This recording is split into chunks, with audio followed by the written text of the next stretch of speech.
Olá a todos!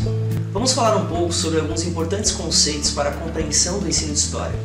Falamos muito sobre tempo e a grande maioria de nós vive reclamando da falta dele. E parece muitas vezes que pertencemos mais ao tempo do que ele é feito por nós, não é assim? Existem dois tipos de tempo que precisamos conhecer: o tempo histórico e o tempo cronológico.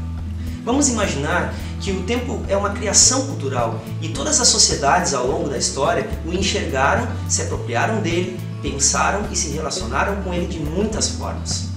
Prova disso são os diferentes tipos de calendário que existem ou que já existiram.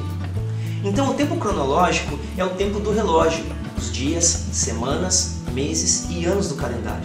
Assim poderemos dizer que ele tem como característica ser regular, visível e estável, ao contrário do tempo histórico, que é irregular, não é previsível e muito menos estável, pois não se pode definir seu início e tampouco seu fim.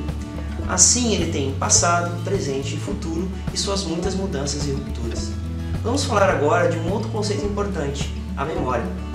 Mas para que serve a memória na história? Para a história, a memória tem um conceito diferente da psicologia, da biologia e também não é o mesmo que lembrança. A história tem a função de estudar o presente olhando para o passado de uma forma crítica, através das fontes, o interpretar e analisar. Assim ela pode tirar a legitimidade de algo que foi construído ao longo do tempo pela própria memória.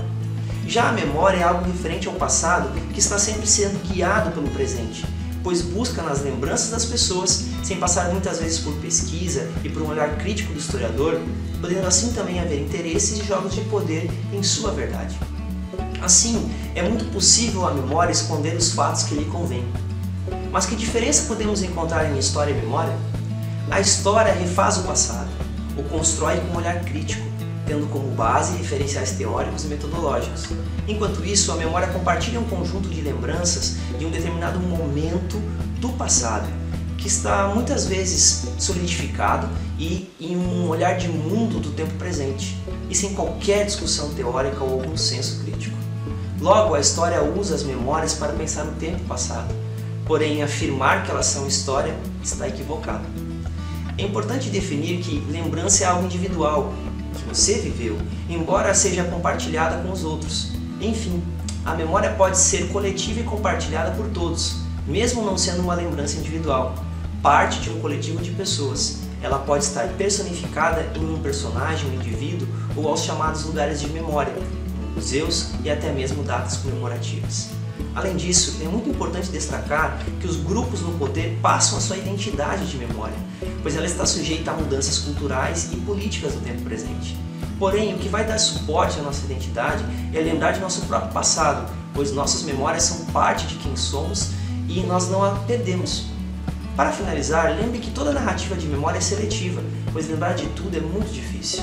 Por isso sempre haverão as escolhas feitas pelos grupos que estão no poder, construindo uma história como lhes interessa. Espero que vocês tenham aproveitado essas discussões e lembrem sempre que buscar leituras sobre esses temas é muito importante. Fazer história não nos dá apenas a oportunidade de pensarmos no nosso tempo presente, mas construir pontes e abrir fronteiras muito fechadas, para dessa forma construir um caminho mais humano e ético para as gerações do futuro. Um grande abraço!